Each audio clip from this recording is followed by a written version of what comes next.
Бул окуя 2 март күнү Өзгөн район Шоробашат айылында жүз берди. Арзыбаевдардын жепирейген бул тамы талашка түшүп, соттордун туура эмес чечими тараптарды мушташтырууга алып келди дешет. Маркум күйөөсүнөн калган турак үйдө жашап жаткан Гүлжамал кандай айла кылаарын билбей турат. Ушинтип бебечараларды бизди корлоп атат. Баламдын документи жок, алган пенсияларым жок, келсем 37 000 акчаларым жок.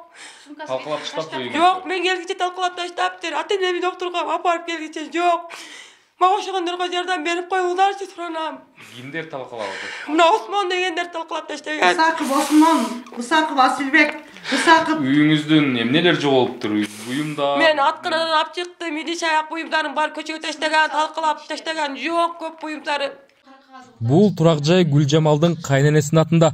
Жолдошунун көзү өткөн соң алысыраак туугандары үйдүн кызыл китебинин дубликатын жасаттырып, кайненесинин атындагы үйдү башка бир туугандарына нотариус аркылуу мураскерлеп өткөрүшкөн. Жыйынтыгында 9 жыл күйөөсү менен чогуу жашаган Гүлжамал эч нерсеге ээ боло албай калган. Эми мынтип көчөгө айдалып олтурат. Мен эжем 12 жылдан бери жашаган жездем менен. Жездем өлгөндөн кийин бул үйдө эжесинин кызы талашып атат. Аларда кызыл китеп жок, оригинал биякта болчу. Анан эжем коркутушуп, кара кагазды алып чыгып кетчи, ошо менен дубликат жасап, мураскер кылып алышыптыр. Ошондо эжесинин кызын мураскерге чыгарып атышат. Кызыл китептин немеси бары турат. Анан эми бул үйдө булар эми биз ошо мураскерлик кылып алдык, биздин атыбыздан бүттү деп ошондой кылып атышат. Апам ушу биз больницага барып келели деп, больницага барып, кайра келип, жаткырып кел, анан кийин үйгө келем, жатып турайлы деп келсек, үйдүн акыбалы ушу эчтеке жок, бар жоон талкалап салыптыр.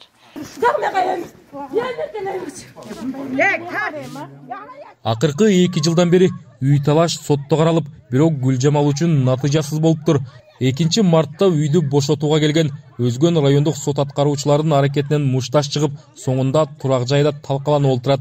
Сот аткаруучулар жана милицияда талкалоого каршылык көрсөтө алышкан эмес. Адам келип дегенди билбейсиңер, бир айылда жашайсыңар, бир табактан аш жейсиңер ушул жерде биз менен кошо. Кайненеңер баарын алып кеттик деди. Биздики иштиге калбады деди го. Неге булартынан чыгарасыңар? Үйдүн айнектерин, эшиктерин, верандасы бар эле, верандаларын баарын бузуп таштаптыр. Анан муну неге бузуп таштады экен деп берден сурамжылап сурасам, ушул немелерден кол комшусуна кечкүрүн милициялар дагы болду дейт.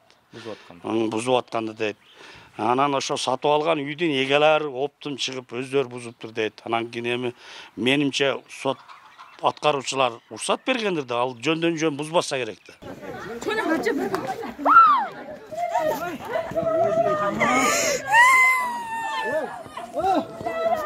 Тополоң менен коштолгон окуядан кийин Гүлжамалдын апасы жабыркап, учурда Ош облустук ооруканасында дарыланып жатат. Өзгөн милициясы окуяга байланыштуу иликтөө иштерин алып барууда. Эжен чыкырбайсыңар, мага 300 000 берсеңер, ушул үй калат. 300 000 бербесеңер, бул үйдөн баары бир силерди мен кудуруп, тополоң салып туруп мен жок кылдырам бул үйдү деди да. Кыял адвокат. Эми адамгерчилик мына мен суранат элем ушу Ташиев менен Садыр Жапаровга. Ушу силер кайрылып мына өзгөндөгү тергөө мына ушу милицияларды ушу тактап, ушу карап берсеңер, ушу жакшы болот эле да. Ушу бизге окшогон бейбачыларга жардам берсеңер өтө сонун болот эле. Мен силерден суранам.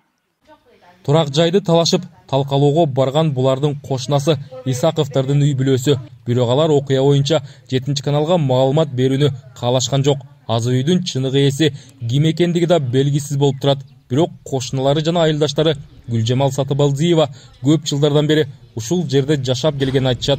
Азыр анын 9 жаштагы 1-чи топтогу майып баласы да бар. Азыр балам ооруп, үйдө талмас кармап, температура чыгып жатат.